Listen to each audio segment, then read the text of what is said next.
Hey, Garage Logic fans, Mishki here, slipping in ever so briefly to mention that I have a podcast that comes out every Wednesday and every Friday, twice a week now. The show is pretty much about everything you care about and are interested in and need in your life and want to know more about. I tailored the darn thing specifically to your liking. I tailored it to your loves, to your true passions. That took a long time. I'm spent. You know what I'm saying? Absolutely wasted. And here we go. Josh Arnold Investment Consultants brings you this episode of the Garage Logic Podcast. Call Josh today at 952-925-5608 for a free 48-minute consultation. Hail the flashlight king. Hail you. And now, from the mayor's office above the boathouse on the east shore of Spoon Lake, it's Garage Logic with Chris Reavers manning Technology Corner, Kenny Olson from the Krabby Coffee Shop, John Haidt in the newsroom, and of course, the rookie. Here is your flashlight king, fireworks commissioner, and the keeper of common sense, your mayor, Joe Souchere. Hi, Tom. Hey there. How are you? Good. It's Tom Hauser. Yes. In for, look at you. You're a Mountain Dew drinking bleep hole, as Joe would say right now. Look at the service here. Because, who doesn't need some caffeine on New Year's Eve? You need the juice, baby. You need the juice. Are you saying you can't tell that I'm on the juice? Well, I don't want to get too technical, if you know what I mean. Well, how are you guys on this last day of 2025? To which many people would say good riddance. Well, say 2025 was all right. I got a new grandbaby this year. Well, Just got baptized this Saturday. So that's one good thing about 2025. But I'm talking about all the political shenanigans. Well, he's not running for office. Like what, Tom? Like everything. It never stops anymore. Well, my grandson would be a good candidate because he no longer has original sin. Who's that? My grandbaby. Oh, yes, he could have absolutely. He's got the slate wiped clean, so he could run for office. Has he been baptized? Just Saturday. Oh, well, then he's good to go. He's in. Yeah. Gabe, I'm way ahead of you. I've started the Trey mention counter on this particular episode of the Garage Logic podcast, so I'm way ahead of you. Well, what are we up to? We're at 4 right now. That's pretty good. Who, Trey? Well, that's 5. Okay, got it. Thank you. He has every right to be proud. Got it. Thank you. As I was driving in, it's already been a long day for me. I'm driving in. Second day in a row, we get this nuisance snowfall coming down. So early this morning, it was like 34 degrees. And then it started raining and then sleeting and then it turned to snow. So it's a bit of a... I think I'm going to take the mantra of the city of St. Paul with my driveway going forward. Bleep it. That stuff will melt. That's going to be my... But you'll also end up with the potholes that they often have in St. Yeah, but Paul. that's the city of Jordan's problem. I don't have to worry about that. No, I'm talking about in your driveway. Well, that's you true. end up with potholes that's true. in your driveway. Well, it was, I think, New Year's Eve of 1977. And I realize I'm dating myself, which is often what I did in high school. Rim shot. Yeah. Hey, now. Just dated myself. I was a bag boy, what they call them now. What do they call bag boys now? Grocery bagger, I guess, because it can be male or female. Yeah, Back when I did it in the 70s at Byerly's, it was all guys, and then the women were all the cashiers. They got to handle the money. The guys were not allowed to be around the money. Sure. And they had to do this. It wasn't like beep, beep. No, they were punching it in, right? Yes, they had to have manual dexterity to do this. Yes. It was not just, scanning something. Anyway, I don't know why, but in my store manager's infinite wisdom, and maybe the regular person just wasn't available. I don't remember all the details, but they sent me out in the delivery van, this Byerly's Econoline van that had No windows, refrigeration unit on the top, no windows in the back. It was like what the Econoline. Yes, yeah. Did it have free candy on the side of it? Yeah, right. With the backwards Y. But it was without the windows, other than of course a windshield and the driver's side and passenger side. And so they sent me out to deliver, and the exact number, somewhere in the 40 to 45 prepared meals from the Byerly's Deli at the one on France Avenue in Edina. And I was delivering them to somewhere in South Minneapolis. I can't remember where because, as you'll learn soon, I never did get to the destination. Oh. And that's when the fraud started. Yes. It started in 77 in a Byerly's windowless van.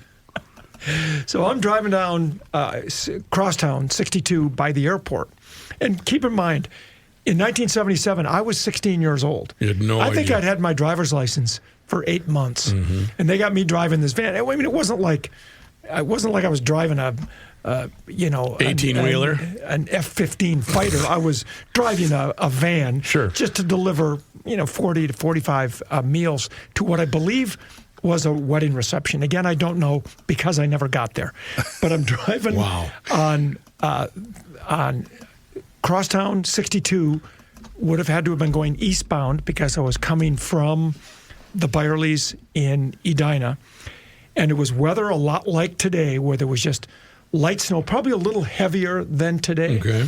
But just more of a pain in the butt kind of a snow. Yeah, but it was slick outside, and I'm in this top-heavy van with a really narrow wheelbase, and I'm driving along, and all of a sudden, this thing just started fishtailing. Love that. And I'm going, what is happening? And keep in mind, I've got all of 8 months of experience behind the wheel, not including, the permit year, and probably the year before that when we were driving. You started driving anyway. This was the 70s. On the farm. It was the 70s. Anything goes. So I did what I think is right. I just kind of held onto the wheel, and I didn't want to overcorrect. I knew enough not to do that. I knew not to slam on the brakes, but I had no control over this vehicle.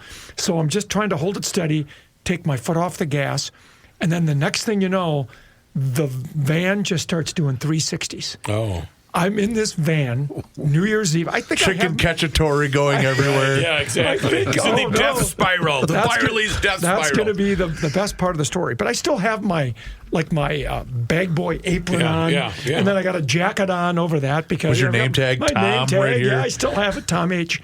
And so I'm swirling around doing these 360s on Crosstown 62 over by the airport, South Minneapolis.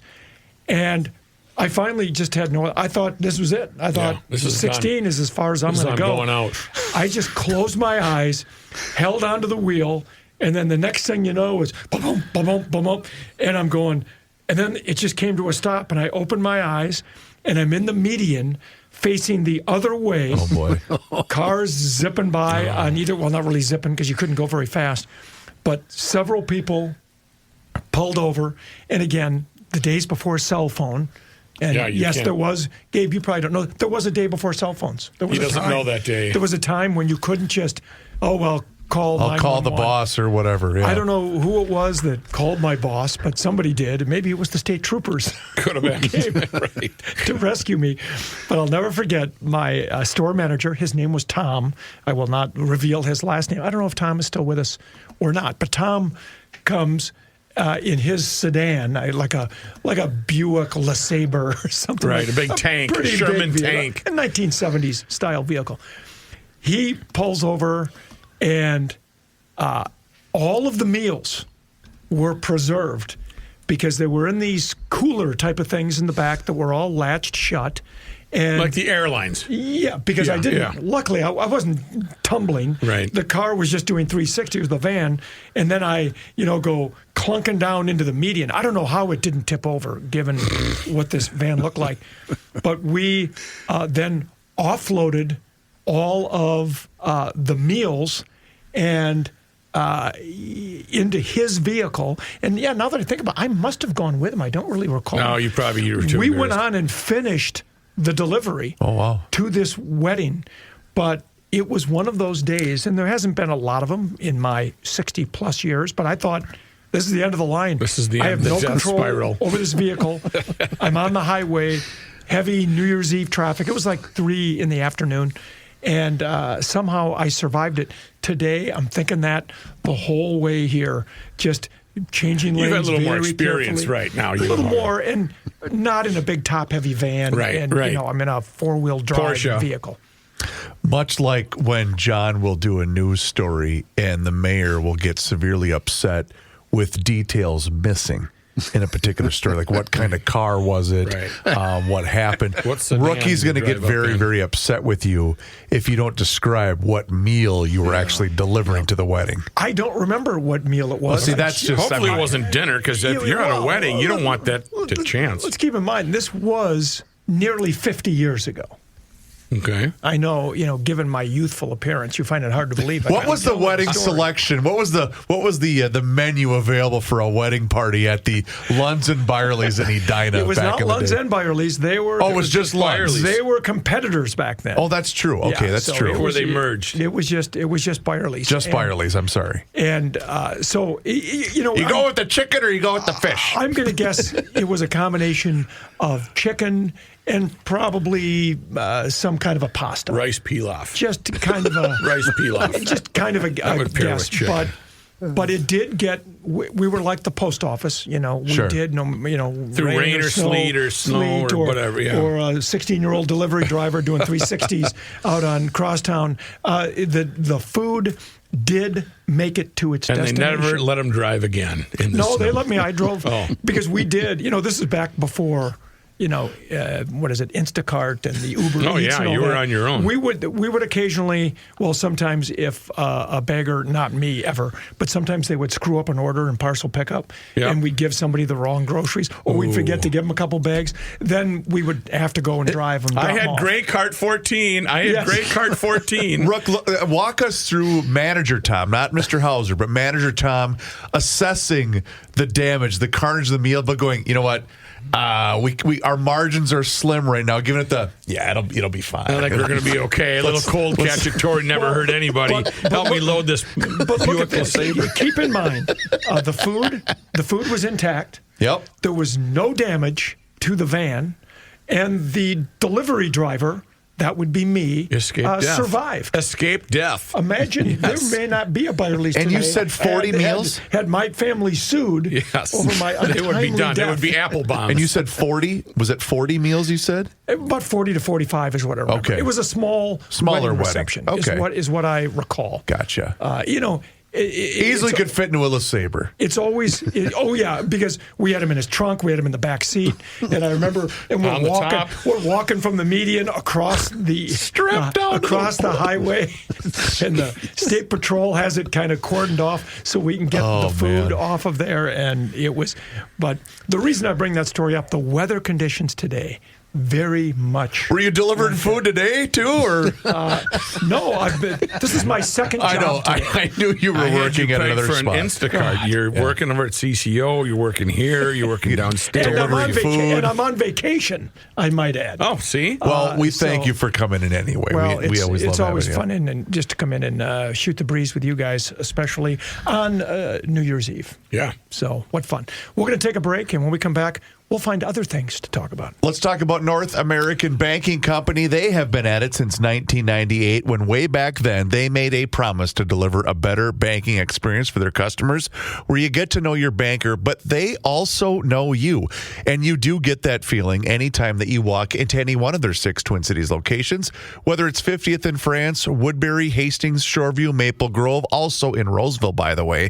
And they offer the same updated online and mobile banking options as those other big national banks. But the key difference is you're going to get the unparalleled service of a community bank. See it for yourself. Check them out online today. It's nabankco.com to learn more. Once again, it's banking done differently, and they are also locally owned and operated. Here's why that's important. That means loan decisions are made right here in the Twin Cities. They are not sent out of state. So this helps all of you business owners solve problems quickly and also expand your business with confidence. Once again, nabankco.com to learn more. North American Banking Company, member FDIC, is an equal housing lender. Reavers here once again for my guy, Mr. Money Talk, Josh Arnold. Does thinking about retirement make you uncomfortable? Well, sometimes the anxiety from wondering if you've saved enough can be overwhelming. But what if I told you that you could ease those tensions in just 48 minutes? Well, Mr. Money Talk is going to be able to sit down with you and get you on the right track for your financial future. Josh has navigated it all when it comes to uncertain market and economic conditions, and he'll always provide straight talk, never sugar-coated advice on how to reach the finish line with your retirement goals. Don't let your financial worries give you an ulcer or keep you from calling Josh right now. His 48-minute, no-obligation consultation could be just what you need to feel better about your future. Call Josh today at 952-925-5608 and set up your free 48-minute, no-obligation consultation. That's 952-925-5608. Investment services offered by Josh Arnold Investment Consultant, LLC, a security investment advisor. Past performance is no guarantee of future results. All investments involve risk. All comments and opinions are Josh Arnold's and do not constitute investment advice. Chris Reavers is a paid endorser. Here's a guy that's about to sell a car, Matthew Mikulski. You know, it's funny, Reeves and the company. I was just looking at their website for the Valley Group, and they really have some good stuff. Valley, Buick, GMC, Apple Valley, and Jim Paul's been a big fan of Garage Logic Sports Talk for the years, so we appreciate his loyalty to the shows. But their website's pretty good. I know you can. I never wanted to make my own car, but you can check out and make your own car here with whatever you want to order. But it's best to go there, kick some tires. I have been a customer. I've bought 2 different vehicles from the Valley Group of GM dealers. You are not going to get better service than with Jim Paul and the Valley Group of GM dealers. You're just not. And aside from this one, Jim Paul has really good ads over the years where he's just... You walk in there, you're kicking some tires. It's a really low-key, low-pressure dealership, and it's family-run, so that's really good. So if you're looking for a great vehicle and you're sick of your 2008 Volkswagen Jetta that has front-wheel drive and you need where you new get wheels. Stuck on university. I didn't today, but I did take the same route. They do have a great selection of brand new and pre-owned vehicles. And don't forget service. If you're going to go there and kick some tires, get your oil changed, poke around the lot. Somebody will help you, and it will be absolutely no pressure at all. So the website, we are the Valley, what is it? ValleyCarDealers.com. Oh, just go to ValleyCarDealers.com. That'll cover you everywhere. Yep. All right, that sounds good. Thanks, Jim. And make sure you tell Jim that the rookie sent you. Not He's a Royce. way better endorser than Royce. No script, if you couldn't tell. So you stirred him up, Tom, on Monday in my absence. I did, but before we get to that, can I play you some actual audio of when the last time Rookie went in and bought a car? Yeah, please. And then you have to have it insured before you go off. If I play it into the microphone, we'll be able to hear this, right? Better not be any cuss words, TV guy. No. Okay. This is actual. I remember that. Yeah. Actual audio. I was over there when they're doing the checklist because you can't take it off the lot without it being insured, state law. So this is kind of what that sounded like. Collision coverage? Yes. Fire? Probably. Property destruction? Yes. Personal injury? I hope not, but accidents do happen. They frequently do with you. That was actual audio. And that was after getting very far. Usually it's, Mr. Mikulski, we're having trouble with your paperwork coming through. Right. We're going to need you to circle back. Yeah, right. We're having trouble with your paperwork. Personal injury? Probably. Most likely. Fire damage? Yep. Likely. Yep. Anyway, that's Rookie. That's when he goes to buy a car. That's what it is for me. Yeah. So you got to be prepared. So you were saying, I stirred up who? Well, I was just assessing the email reaction from your appearance on the show because you and I chatted, you not knowing that I wasn't going to be here on Monday. So you and I just kind of chatted about the layout, how it was going to work. And I said, I'm just taking Monday off, but I'll be back for the rest of the week, whatever. But I found your take interesting about the fraud video and everything else because I knew that's the thing that's always different is because we've been in the middle of this for years. And Jay doing his piece, which gave us one of the best quotes of all time when he interviewed the one lady, and she said, "They hear at night." Yeah. Which was one of the best home run lines. And I guess for me, I don't really have an opinion one way or the other because it's always a different set of eyeballs that are getting exposed to this, whether it's from a national landscape or in this case, I mean, this guy got views worldwide. Well, and he does because it's the way he goes about it is designed clearly as clickbait. Right. I mean, it's. But the one thing I did not know, so let me preface this. Johnny pointed something out before the show that I was not aware of at all until about John, an hour and a half ago when you pointed this out, that this guy did a video also in Ukraine. Yes.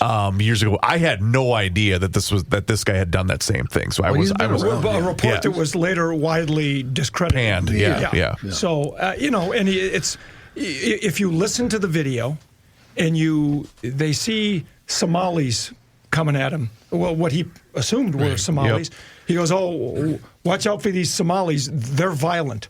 I mean, it was like he was baiting, talking about animals. Total baiting. And it's just that's not what we do as responsible journalists. And then in another part, they're going, "Yeah, Governor Walz did all this," and they're interviewing some guy. And he goes, "Oh, Walz did this," and they go, "Yeah, should he be in jail? Yeah, he should be in jail, or whatever."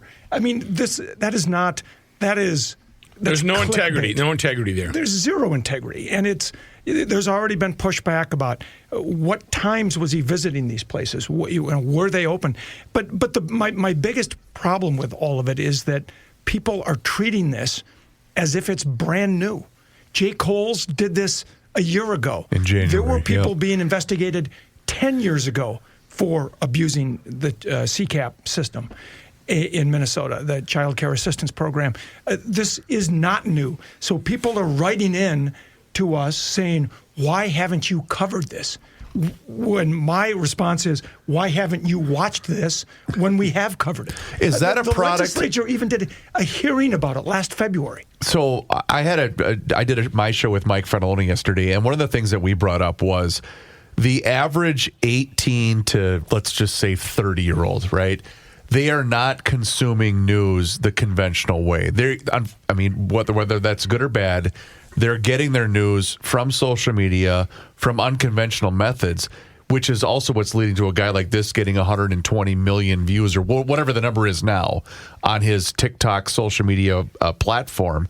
And I guess for me, the comeback is, well, isn't it the job then, and please correct any part of this that's wrong, isn't the job then of the journalist to find unconventional ways to put out that same information, or is that not the job of the modern day journalist? Well, what do you mean by unconventional? Doing a kind of an agenda-driven? No, not agenda-driven. I'm saying social media. I'm saying, not because people aren't, as you know, I mean, not everyone is sitting down watching a 6 o'clock newscast, a 10 o'clock newscast. Is it then we've got to cast a wider net with social media, with things like that? A lot of that is just up to the news consumer. Everybody chooses their own political media silo. Yep. You're going to have people who are going to watch Fox News and nothing but Fox News. They're going to watch Gutfield at night, and everything they hear there is gospel. Or they're going to listen to Donald Trump, and everything Donald Trump says is gospel. Or on the left, you're going to have people watching CNN. MSNBC. Yep. Well, MSNBC is a better example than CNN. CNN has a lot of conservative voices on as well, Scott Jennings being the best known among them, whereas MSNBC doesn't always go that far to try to find conservative voices. Sure. Although there is some evidence they might be trying to change a little bit. But everybody gets into their little political silo, and that's all they get. You're not going to get both sides. We still present both sides, or three sides if there are three sides. And these podcasters don't have to do that. I mean, the political podcasters. They're not sitting down with the news director or sitting at the table. What are we going to do today? Jay Cole's stories were heavily vetted by our attorneys. And a year ago, and even now, there is not evidence necessarily of fraud yet in these child care. Jay's story was about all the safety violations, and the safety violations were because there were kids there, and they were not properly vetting employees and different things. But they're still trying to sort out how much of it is fraud. Since there was no evidence yet, our attorneys wouldn't let us say there's fraud, because then you open yourself up to all kinds of lawsuits if there is not, in fact, fraud. And generally, it helps to have prosecutors who have the subpoena power and the ability, to arrest people and do the investigatory work to determine if there is fraud. And they will tell you right now on their priority list, well, now it's moving up to the top because of this viral video, but it wasn't one of their top priorities until now. Again, CCAP has been under investigation for years. It did not start last weekend with Nick Shirley. Sure. No, and I get that totally. But what would you say, John and I were having this discussion before you guys got here, what would you say to somebody like me that gets entirely frustrated with an administration? I'm just going to point to Walls that goes on a social media rampage yesterday bragging about how much now they're attacking fraud in the state, where I'm saying, wait a minute, Tim, you've been at the helm since the inception of all of this. You can't now attempt... It was actually probably going on a little before him. Well, Garofalo said that yesterday. He said he was first tipped off, what did he say, 2010? Yeah. I guess my point being, you don't get to gaslight the public now and claim that you're really tamping down on this. When we've had Marion Rarick said this administration was tipped off and they did nothing to attempt to stop it. Well, I don't think that's true. I think she's being, to say they did nothing, you can argue with the results, but to say they did nothing, I think, is probably a little much. They at least going by what they claim, that they're doing spot checks on these places. In fact, some of these places highlighted in the video, they said within the last 6 weeks, they've had auditors there. You can't go to every single one every single day.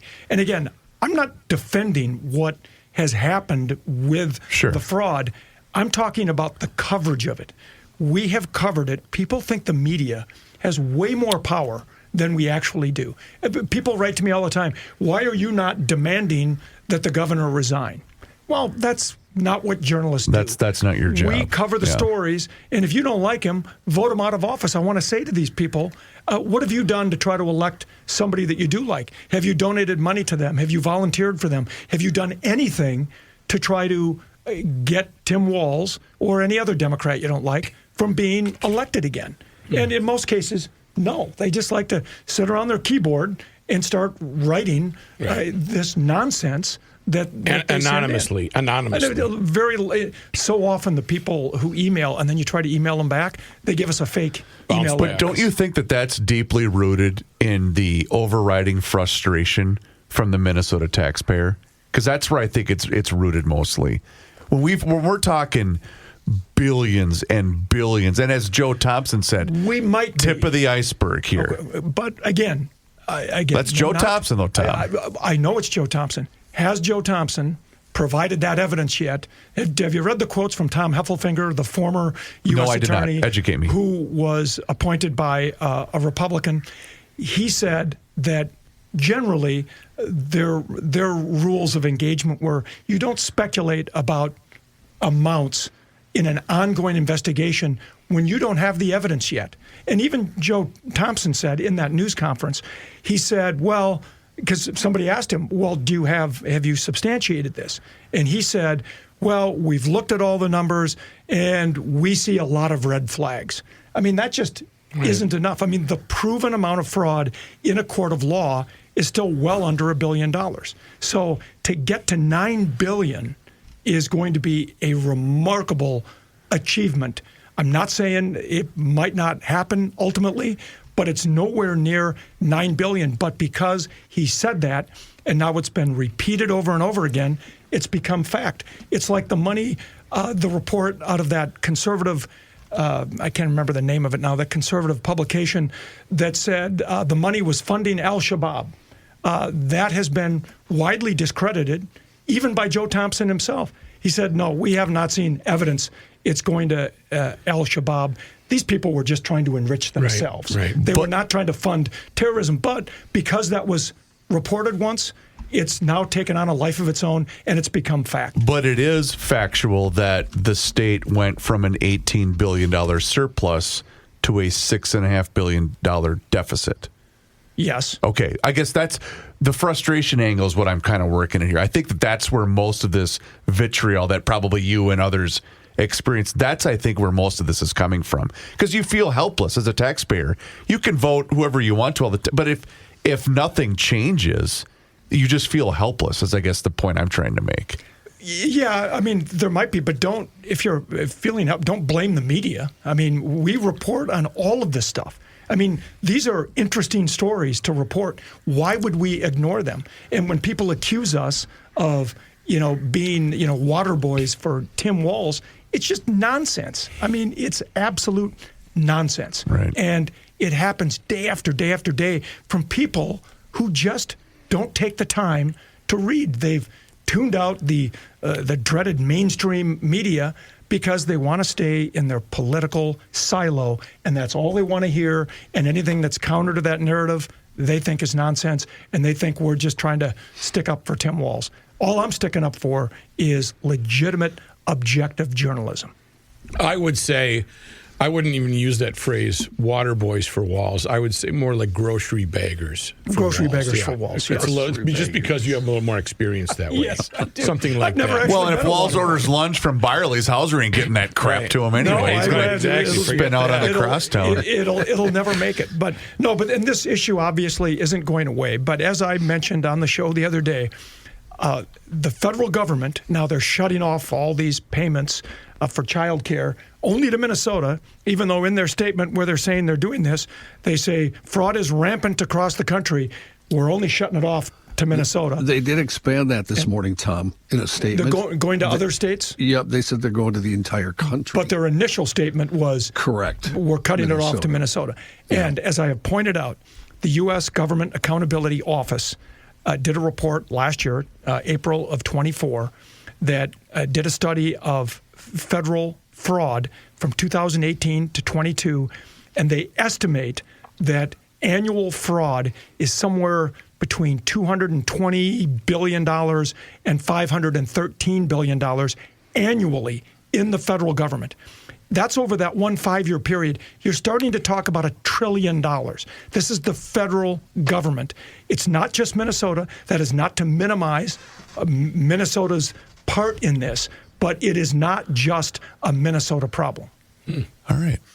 That's Happy New Year, GLers. Eve. Yeah, let's keep it going. We can generate a few more emails out of that, but we'll lighten things up when we come back. Let's talk about, are you guys all dehydrated? I sure am. I need some water. We need some ice for those drinks we're going to make tonight. Hofferman Water and Connecticut are here for you. You talk about that ice. You know what I'm thinking about getting, Rook?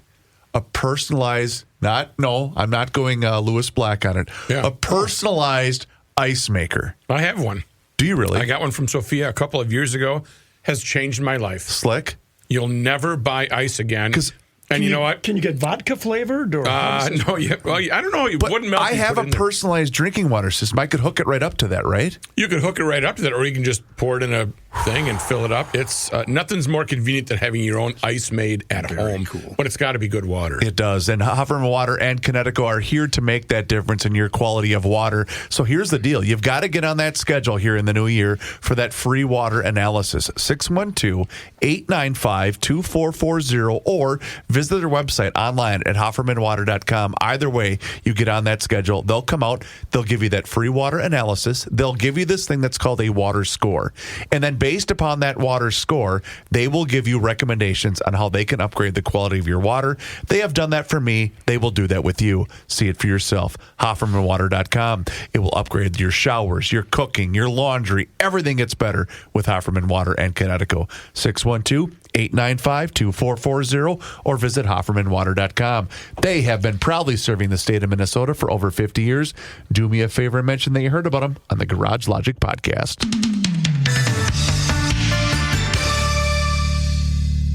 I have new information from Precision Door. Oh.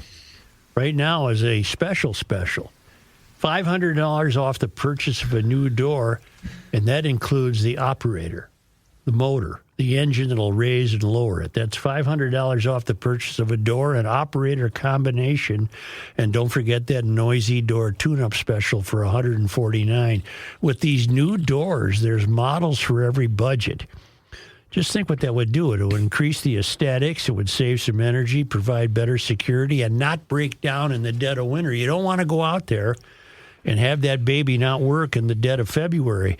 And if you do like your current door, get that noisy door tune-up special. But right now on a new door, single door, double door, $500 off the purchase of a door and operator combination.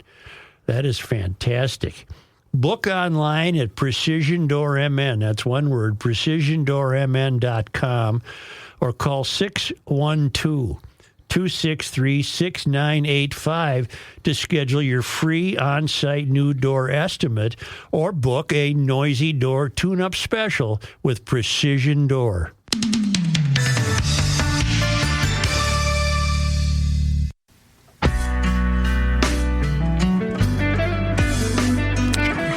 Here's a man that doesn't come in on New Year's Eve week. It's Joe Souchere. And here's Johnny Height, brought to you by... Well, Rook, that's brought to you by North American Banking Company, as the news always is, and we appreciate it. I hear you say it every time, John. Thanks, Rook. It's the news. Story we just hinted at moments ago. Johnny, the Department of... Take a quick second. You're chopping up on me here. Let me do this. What do you say brought to him by the North American Banking Company? All right, let's try that. Hello? Yeah, hi, how are you? Sound great. Is this on? Yes. Go ahead, C3PO. Is this thing working? Rigger. Radio. Okay. In the news, the Department of Health and Human Services has clarified that the Trump administration is freezing federal child care funding in all states, with Minnesota as the catalyst. Late yesterday, officials said that funding is being frozen nationwide as they request proof that the money is being used legally and for its intended purposes. This funding freeze is expected to cut child care assistance to families in about half. In Minnesota, child care assistance is funded roughly equally by the state and federal government, and the funds are distributed to counties, which then disperse them to child care centers to cover tuition for lower-income families. The families apply for the use of the funds, according to Claire Sanford, Government Relations Chair and board member for the Minnesota Child Care Association. She said the child care assistance funding follows the family, not a provider, and families have to go through a really arduous verification process and submit a ton of documentation that is verified by the state or the county in order to be deemed eligible for child care assistance, according to Sanford. Sanford, representing licensed centers statewide, said 30,000 Minnesota families rely on the funding every month. U.S. Department of Health and Human Services allocated $185 million to Minnesota for child care assistance in 2025, according to a spokesperson for Health and Human Services in the federal government. That money includes the child care assistance for 30,000 families, but it's part of a larger child care development block grant. Federal judge has signed off on a government request for Amy Bach to pay $5.2 million back in restitution. And according to a new filing in the case, the founder of the now-defunct nonprofit Feeding Our Future was convicted on all counts after a lengthy trial in the spring, along with co-defendant Salim Saeed, the former owner of Safari Restaurant. In total, prosecutors say those associated with Feeding Our Future defrauded the federal child nutrition program of about $250 million, and new defendants have been charged as recently as late last month. As the founder and former executive director of the nonprofit, investigators described Bach as the ringleader. Under Feeding Our Future sponsorship, sites would submit fraudulent meal counts and get reimbursement for them from the Minnesota Department of Education. Bach was also convicted of accepting kickback payments or bribes and funneling money to her boyfriend at the time, Empress Watson. Federal prosecutors identified millions of dollars in several bank accounts associated with Bach, as well as more than $13,000 in cash found in her home as being subject to forfeiture. A final forfeiture order could return the money to taxpayers after Bach is sentenced. A sentencing date has not yet been set. A story that's a couple weeks old. I had not seen this. Actually found it on a national website. An 18-year-old Minnesota man charged with punching a homeless woman in the face at the Mall of America committed the assault for a TikTok video, according to Bloomington police. Investigators allege that Cleve Brown, you can't name your kid Cleve Brown. No. Cleveland, Yeah. Cleve Brown approached the 46-year-old victim while she was at a water fountain. Did you just get it? Yep. Mall of America security video recorded Brown punching the woman in the back of the head, causing her to fall to the ground. A Bloomington Police Department report noted the security officials identified the woman as being possibly mentally disabled. Brown and a group of unknown males fled the mall after the attack, but were tracked to a 2020 Jeep Grand Cherokee and detained. The report says Cleve later told mall security that they did what they did for a TikTok video. Brown explained to police that he, quote, tends to vlog, and that's why he was wearing a portable microphone on his person when he was arrested. He's been charged with felony assault and disorderly conduct, a misdemeanor, for the December 16th mall incident. He's from St. Paul. He was also arrested on outstanding warrants, charging him with trespass and fleeing police in a different case. Brown also has a pending case for theft and obstruction. So wait a minute. When this guy did this horrific act, he had a live microphone on him as well? Live microphone on. Ready Yes. to go right to TikTok. I went and I found the video of, like, what's the Bloomington Booker? The chief, Booker. Great guy. The chief. Yeah, Hodges. He started this talking about it by saying, let me point out that this person actually had warrants out for his arrest when he did this. So he's already got warrants out, and he decided to make a TikTok video punching a person. Idiot. Well, I don't think we're dealing with... Another win for social media. Yeah, right. Yeah.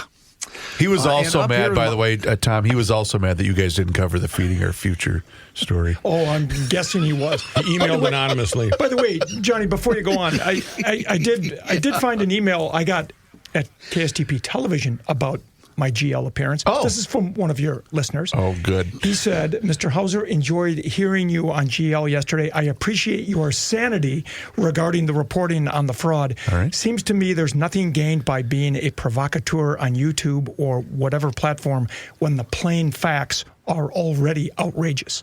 He makes a very good point there. Then he goes on to give me a good story idea as well. Good. But so there were people who do actually appreciate sanity, even though I understand not everybody is going to appreciate that. Because I think John can attest to that comment that you just made.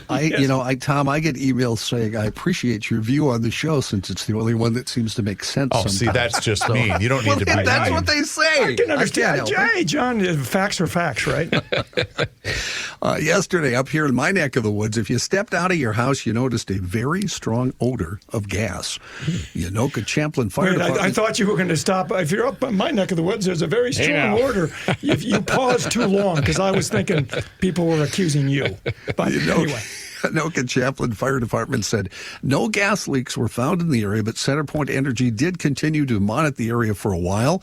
In a later update, the authorities said that emergency services were standing down and returning to normal operations, with the incident being handed over to local utility companies. I'm assuming they got this all straightened out because I get the little alerts from the county, and I have received none since they said they were standing down last night. And this morning, everything smelled. Rook was kind enough to actually run up to your place, Johnny, and he actually captured video.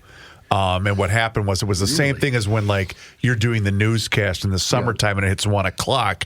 Rook handed over this cell phone video. Yeah, see, he's walking up John's driveway. Yeah, you should shovel a little bit better. I had a tap dance here, right here. So the only natural gas. Hang on. That was going up the last step.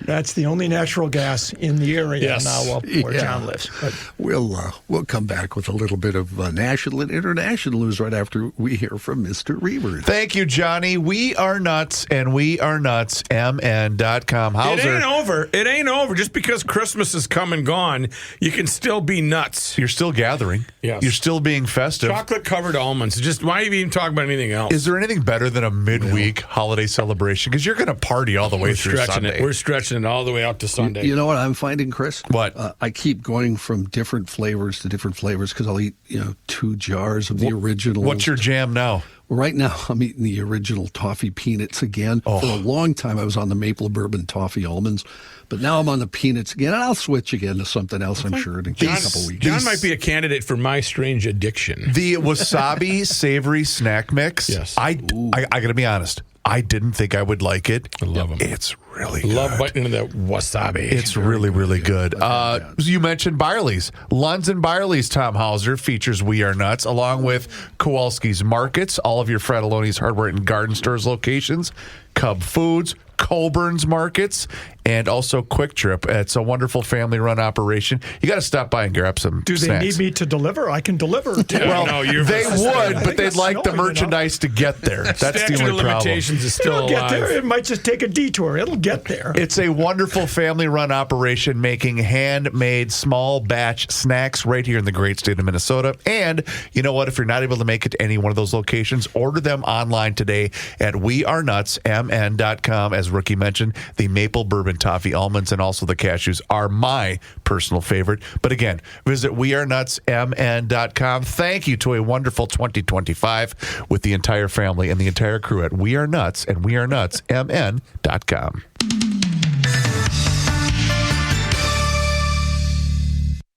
Hey, folks, it's Patrick Ricey, and fruitcake is back on the menu, baby. Let me ask you something. Would you be happy if the only dessert you got this holiday season was fruitcake? Well, no, neither would I. That's what it's like when you've got one insurance agent with just one company. You don't have any options. That's why I work with the Canopy Group. They're an insurance agency that's unique because they offer 16 carefully selected companies for your home and auto insurance. 16. And behind the scenes, they've got 50 licensed elves. Okay, they're agents, but this time of year, let's call them elves, making sure you always have the best coverage at the best price. So this holiday season, don't settle for fruitcake. Get options. Visit the Canopy Group and see what they can do for you. thecanopygroup.com.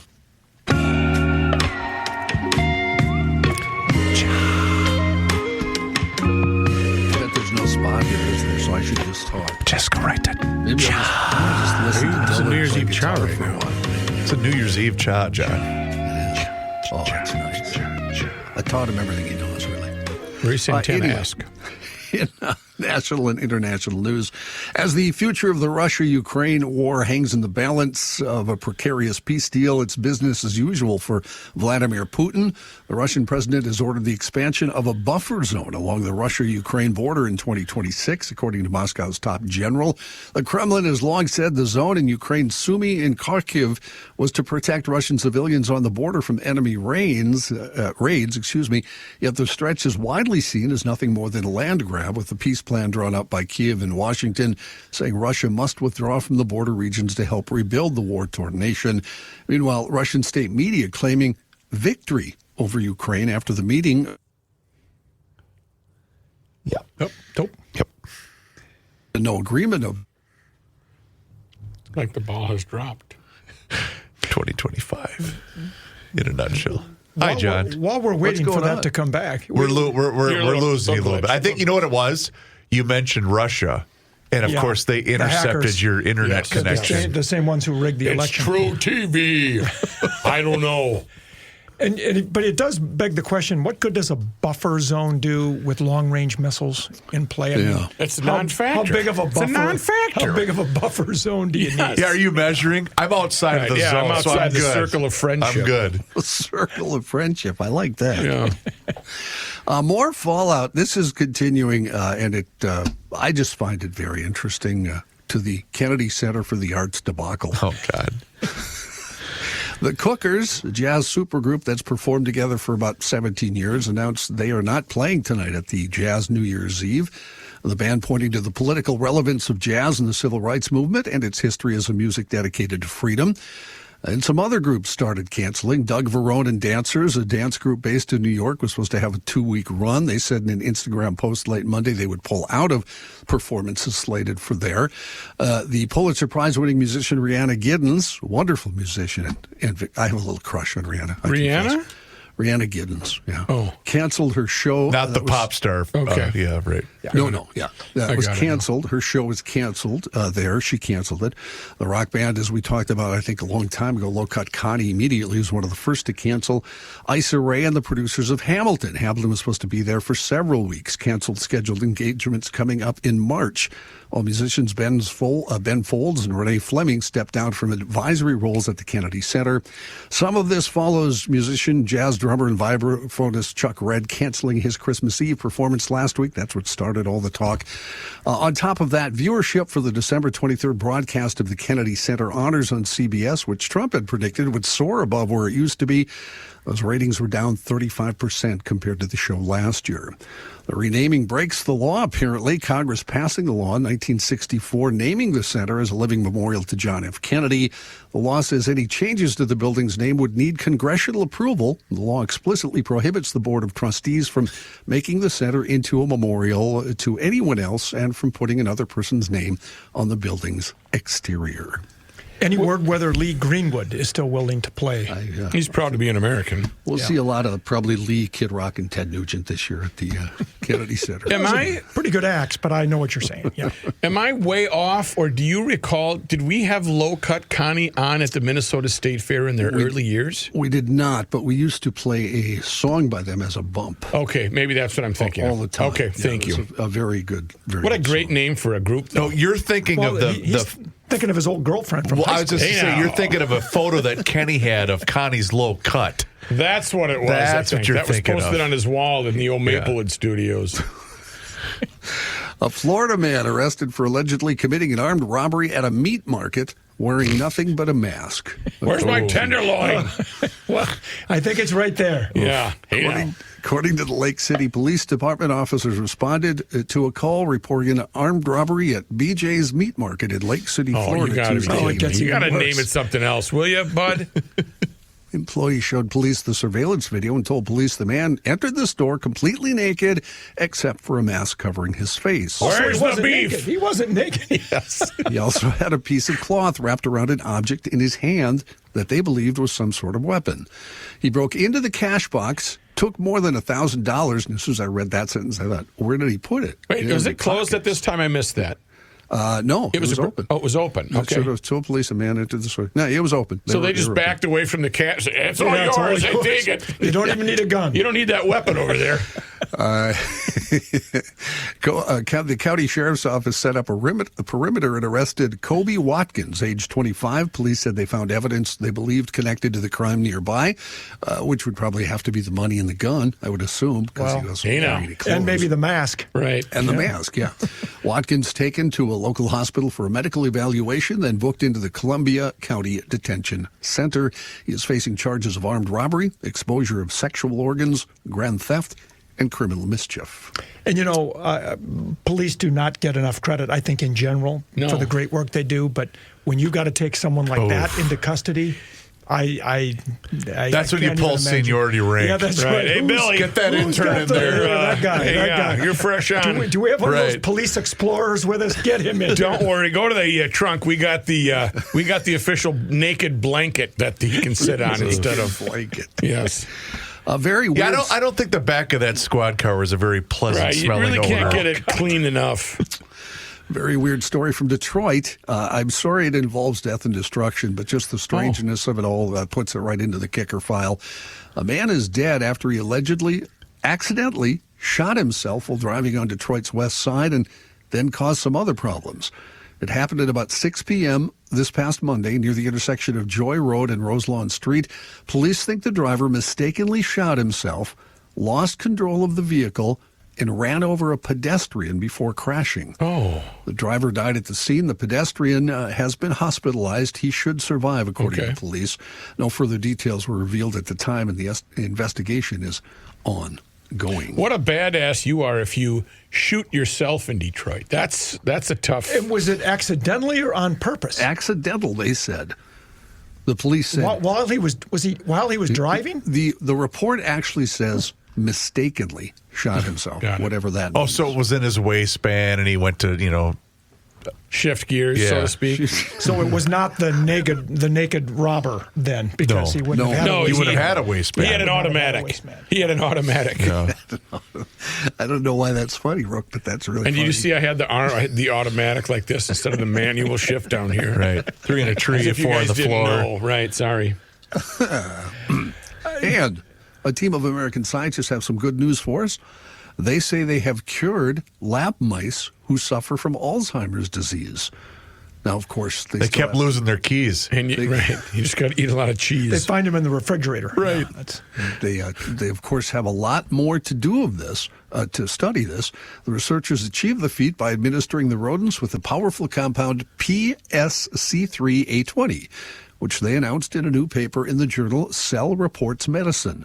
Scientists from Ohio's Case Western Reserve University Hospitals and the Lewis Stokes Cleveland VA Medical Center undertook the study. Andrew Piper is the study's principal investigator and a neuroscience professor. He said the key takeaway is a message of hope. The effects of Alzheimer's disease may not be inevitably permanent. The damaged brain can, under some conditions, repair itself and regain function. The research is part of a growing wave of promising lab studies that point to a tantalizing future where Alzheimer's and other neurological issues could be a thing of the past. Besides this research, others have scored remarkable lab results using different compounds and treatments in the treatment of dementia. Rice has always said, if you forget where you put your keys, that's okay. If you forget what your keys are for, that's bad. Yes, thank you. Bump. We're going to take a break. When we come back, I got 2 more quick news stories, so we'll get to. We'll be back.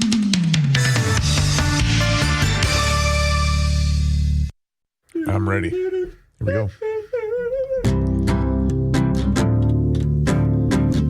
Are we back already? Oh. Yeah. This ain't TV. We don't got long breaks here.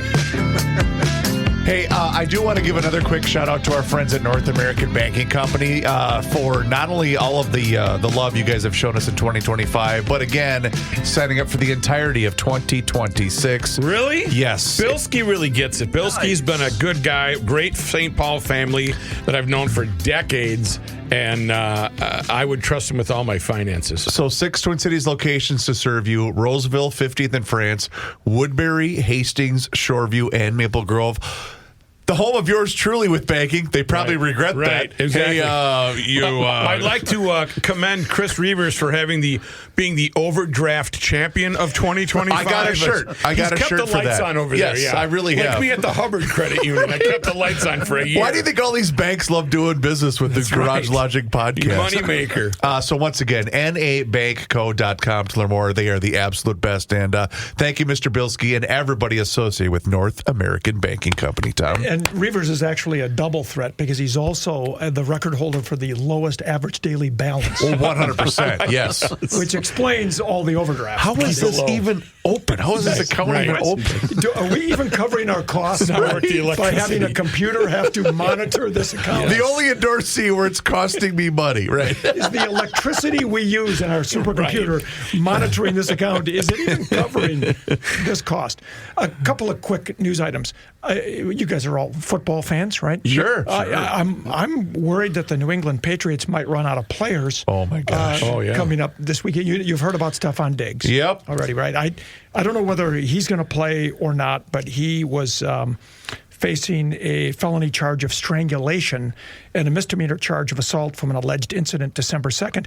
And now, just breaking a little bit ago, just in the last hour, New England Patriots defensive tackle Christian Barmore facing a misdemeanor charge of assault and battery on a household/family member stemming from an August 8th incident that is now just coming to light as of December 16th, and something to do with a woman he'd been living with, in a relationship with, and some assault allegations there as well. Just as New England is battling for the number 1 seed, a responsibility the Vikings are not burdened with. Right, that's this something year. I'm not worried about for New England, battling that number 1 seed. So that was just one news item, and then here's one, and I know Johnny will appreciate this. Can somebody look up where this TV station is located? Fire away. Hold on. I think it's WVUA. WVUA. West Channel Virginia? 23. As a friendly reminder, they posted this late yesterday. WVUA 23 News will not broadcast news from December 31st through January 4th. As we take the time to celebrate the new year, rest up, and get ready for a big 2026. Happy New Year to everyone, and let's have a great 2026. Can I take a stab at that, please? Yes. Is that akin to a radio station saying, you know what, we're just going to play REM End of the World as we know it for the next 6 days. And we're basically firing the entire staff, and we're going to try this again about a week from now. Tuscaloosa, Alabama. Oh, it is. It's Yes, Alabama. Tuscaloosa County. Or the stations that we're just going to do Christmas music for the next Nonstop. 36 We're hours. going to voice or- track. You can sit there in your underwear at home. And or the Yule log, which is a yes, popular the Yule log. We do that on We do 45. But we break for news. We do news on Channel 5. All 365. Not to point the finger at other stations in this particular market, but I'm only bringing this up because this is a station that I used to work for, not associated with Hubbard Broadcasting whatsoever. This was maybe a month or so ago, and my youngest son and I, we were going to a large retailer to get a knee brace for him. And we heard that brand new, is it Max McGee? What's his name, John? Max McGowan? Is that his name? The big pop star that's all over the place right now. And he has a very huge hit song. I don't know. And this station we were listening to was playing the song, and we were just chit-chatting, me and my 14-year-old. And the last 30 seconds of it apparently got stuck, as we'd say, in the cart. And it was on repeat, just the final 30 seconds for about 4 straight hours. Oh, no. To the point where either no one was there that noticed it, and this is the ultimately human station, whatever BS mantra they're going with nowadays, even though they're the king of the voice track nation, and it played it on loop for about 4 straight hours before somebody finally fixed it. It was... Did no one alert the authorities that this was happening? No, because I do know somebody that works there. They said they desperately tried to stop it, but the automation just took over, and they couldn't hit stop. Do anything. They tried to hit save. Here's the deal. For clarification purposes, Max McGee was the well-known Green Bay Packer. That's right. Yeah. Max McKnone is an American songwriter and performer. Max McGee, not much of a singer, as I recall. Correct. Yeah, he wouldn't. He did like to go out late at night. Is he the one that fell off the ladder?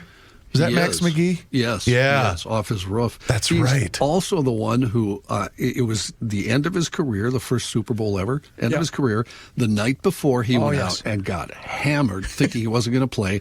Boyd Dollar, who was a Packer receiver, got hurt early in Super Bowl #1. Max came in, hung over as hell, caught a touchdown pass, and had a great game. He did. Win Super that Bowl is I. legendary. That's what made Max McGee a bigger legend than he already was. Yep. Wow, he became a major partner in developing the popular Chi-Chi's chain of Mexican restaurants. Yes. That's right. Which is now making a comeback. I have not been yet. Oh, fried In ice West End. cream.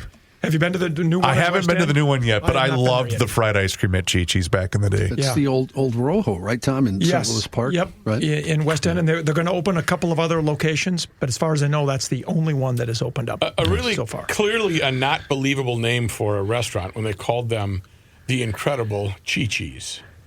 Who called? That's what their That's ad the campaign original? was.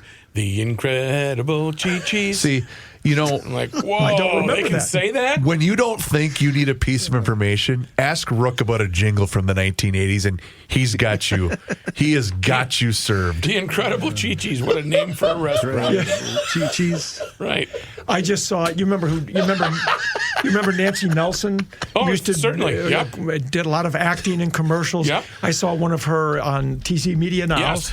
One of her Remember the Embers commercials. Remember the Embers. I even remember that. It was from 1971. Remember the Embers. And their big deal was they would broil the burgers, The Hamburger not Royale. fry them or Yes. something. Yes, the Hamburger Royale. Speaking of TC Media Now, is that where we find your Fox 9 audition tape?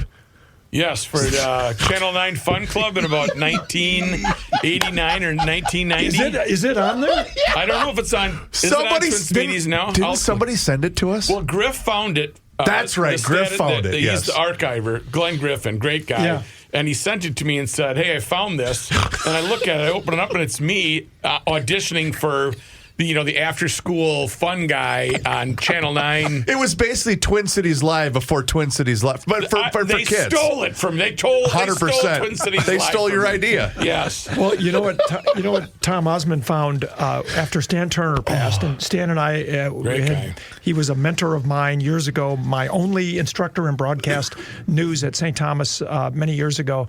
In fact, I gave one of the eulogies at his funeral a month or two ago, but Tom kind of inherited all of Stan's old film and tapes, and he's slowly cataloging them with the help of Glenn Griffin, and they're putting these together. But among the things he found, and he was working on cleaning up the color quality and everything, one of the stories that I did for Stan Turner's class back in fall of 1983, and he has sent me still pictures from it, but he's got so many other things he's trying to clean up and get it to me, but I don't even know if I want to see it. You don't want to see it. It's just going to be horrible. But I always wondered whether Stan ever held on to those things, because those were the first attempts I ever did. Who has the archive of the drug bust video from back in the day? Oh, that's what Channel Jeff 5. Crilly. Jeff Crilly's doing a stand-up out there, and the cops had a bust. Yeah, yes. And that thing was just waving in the wind. The floppy device. What's going on here? And that was it. Bloomington. What city were they in? I don't remember. I think wasn't it Minneapolis? It might have been, but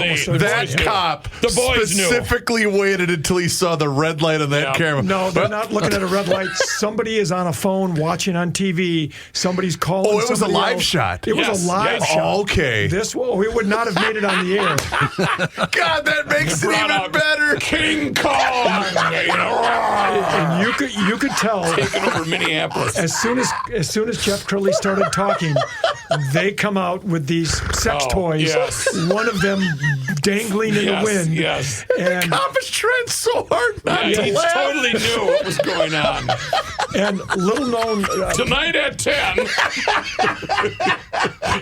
A little known piece of trivia. I replaced Jeff Crilly when he left and went to Dallas. Is that why he got fired? Ended up no, he didn't get fired. I'm kidding. No. I'm joking. No, he voluntarily went to Dallas, and then I replaced Jeff Crilly. Okay. So that happened just before my time, but it was legendary. Down in the newsroom, one of our editors, Joe Guion, used to with the big ball. Yes, the big ball of tape that would have all of from the sides of our tapes. He would every now and then there'd be a command performance. We'd get a new person in. Hey, you got to show them the deal, the deal with the thing. Make sure your timing is on here. Oh my goodness gracious! It was a very good television production. And then finally, one thing I'm sure you're all asking yourselves, "Gee, Tom, what is Stepping Strong stand for?" Huh? You got to go that way. Yeah. Here we go. You're as bad as Susher at the camera, and you're on TV. Describe what is Stepping Strong. This is the organization that I'm raising money for to run the Boston Marathon on my 65th birthday coming up this April. Congratulations. 20th. It won't be your first. No, it'll be my 38th. Wow. But I'm raising money for Stepping Strong, which is a great organization that was founded after the Boston Marathon bombing by Stephen and Audrey. Their daughter, Stephen and Audrey Rennie, their daughter nearly had both of her legs blown off in the explosion. But the first responders, and hats off to all of them, wherever they are, saved between the first responders on the scene and the emergency room personnel, saved both of her legs. Oh my gosh! And Holy cow. they were so impressed by what happened. They formed this organization called Stepping Strong, and they raise money by having runners in the Boston Marathon raise money. I'm raising $10,000. It'll be the fourth time I've run for them. So by the time I'm done, I will have raised a little over $40,000. But they have raised more than $17 million to teach first responders the best practices for saving limbs, whether it's in an incident like that, which is rare, but or if you have a car accident and you have a problem with a potential severed limb, or the military, an IED that they step on, or whatever. They're trying to teach first responders all around the country and around the world the best practices for being able to save limbs, whether it's an arm, a leg, what have you, and they just do some great work. So we'll provide a link for the if anybody GL page. wants to donate, I will send you the link. It's also on my Facebook page and also on my Instagram page. But if any of your viewers follow me there, they can find it. But it's a great organization, and I do not take for granted the fact that I have the ability to run 38 marathons. There's a lot of people who cannot. Right. And so it's an honor to do that. But that is what Stepping Strong. Very cool. is Yeah, all we'll about. put a link on the GL page today for Okay, that I as appreciate well. that. That'd be great. Thanks for coming in, Tom. Say before we go though, I don't want to go out on a serious note, but I do want to give this some publicity as far as there's a missing young lady her name is Kamora Jones in St. Paul, and there's the gal that's missing in Texas gets GMA all the time. There's a gal that's and so we hope we find her, but there's a local gal and we're looking for her. She is. Is this an Amber Alert? 12 years old. Well, it- she's been missing for a while. She was last seen December 21st. Wow. She was in the St. Paul School District, and I know people that taught her, and hopefully we will I don't know what to tell you to keep an eye out for, but she's a young African-American gal. She has long pink braids in her hair, and she may be in need of medical attention. Oh, my. But she's a 12-year-old. And Where was she last seen? She was last seen, let me think here now. She's been missing since December 21st. If you have any, I don't have any info on where she was last. In what city are we talking? St. Paul. St. Paul. Okay. She was in St. Paul. So, Kamora Jones. Just if you Google her name, you might be able to find her and see a picture of her. Maybe you might see her around St. Paul. So there you go. All right. Tommy, thanks for coming in, man. Always appreciate It was you. good to be here. I hope I don't overwhelm your email Oh, no, box. you're fine. Hey, we're used to it. Every time Joe rips Trump, we're about 2 or 3 days into responding to emails. I hope you fill his email up with Stepping Strong donations. That's what Let's do that. Yes, Let's do that. That'd be awesome. Please do us a favor and subscribe to us on our YouTube channel where you can watch the show each and every single day starting at around noon. And you can also see full segments, video shorts, behind the scenes footage. It's all there for you. Just search Garage Logic on YouTube along with all of our social media channels, which includes Facebook, Instagram, and X. And also sign up for the Daily Logician. That's an email that comes right to your inbox each and every single day, and it includes the most recent episode of the podcast. Find out more and sign up today at garagelogic.com. It is time once again that we check in with our guy, Mr. Money Talk. Josh Arnold is with us once again right here in Garage Logic. And now is the time for you to do the same. So do not delay. Do exactly what I did and pick up that phone and dial 952-925-5608.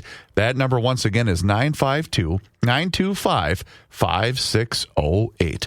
When you call that number, you're going to get Josh. And he is there for you for that free, yes, I use the word free, 48-minute financial consultation with absolutely zero obligation. And he will always give you the straight talk. He will never give you the sugar-coated advice.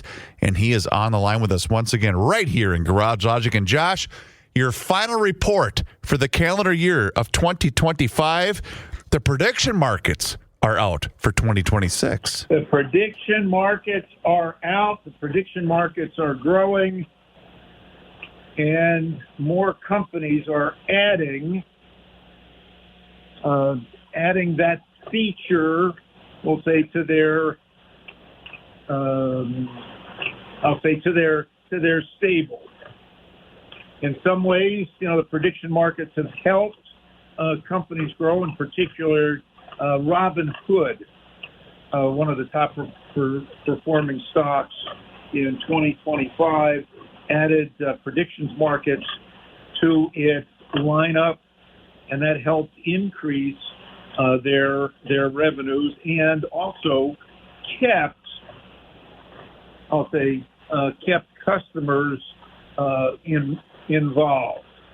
On the other hand, Coinbase, which is one of the larger crypto traders, put predictions markets on their platform.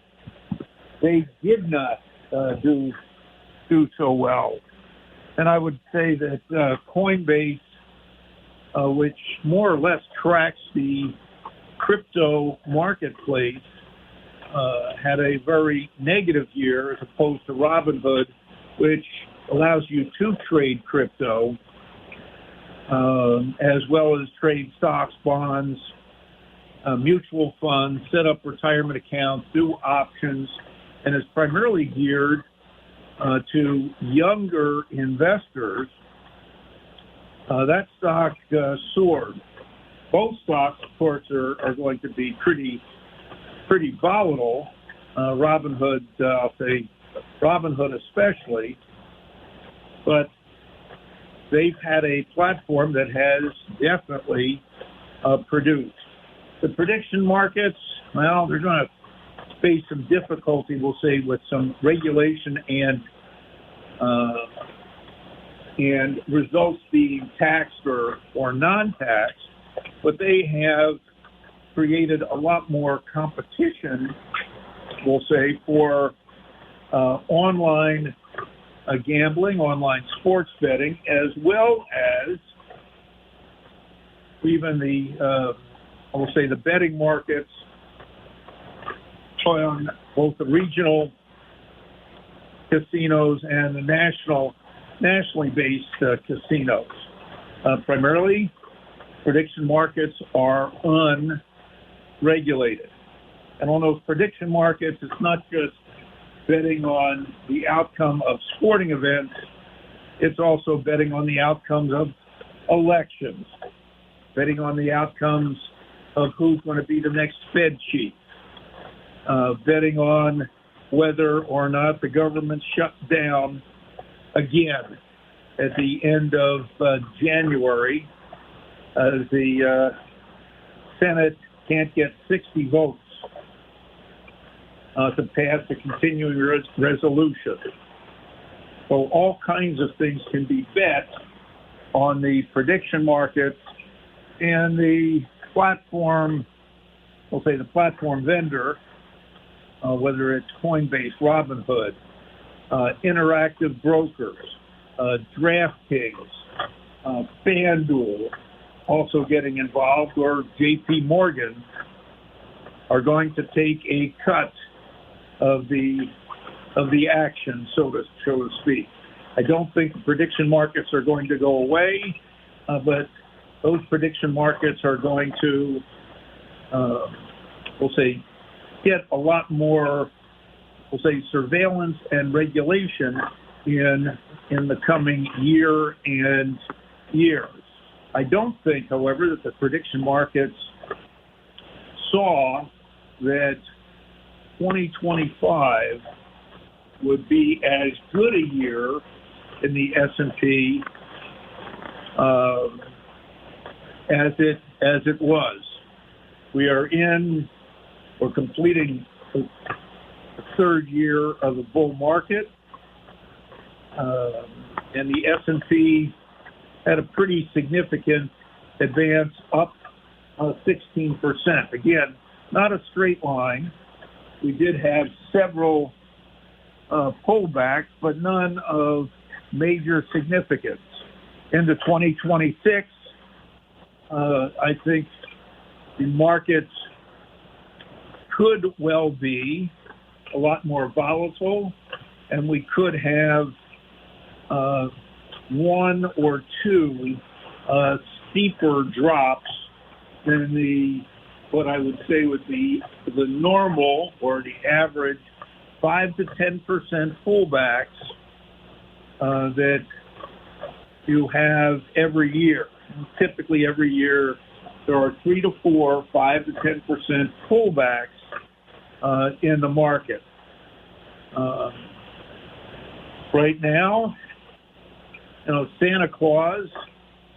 I'll say Santa Claus has not necessarily left the building, but Santa Claus has not been around for the last 4 days, as the S&P has dropped now 4 days in a row.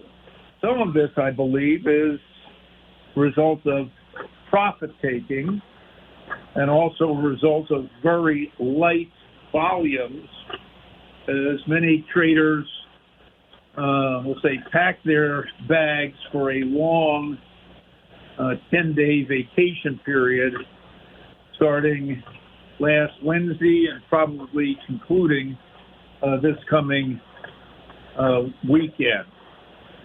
So look for, we'll say, a little more volatility next Monday, January 5th,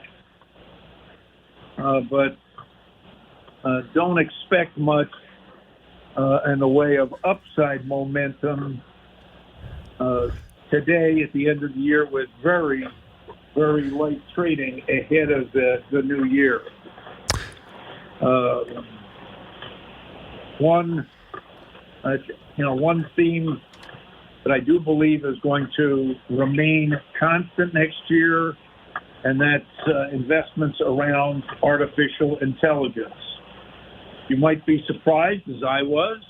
This is not a stock that I would follow, but one of the best Dow and S&P stocks this year was Caterpillar.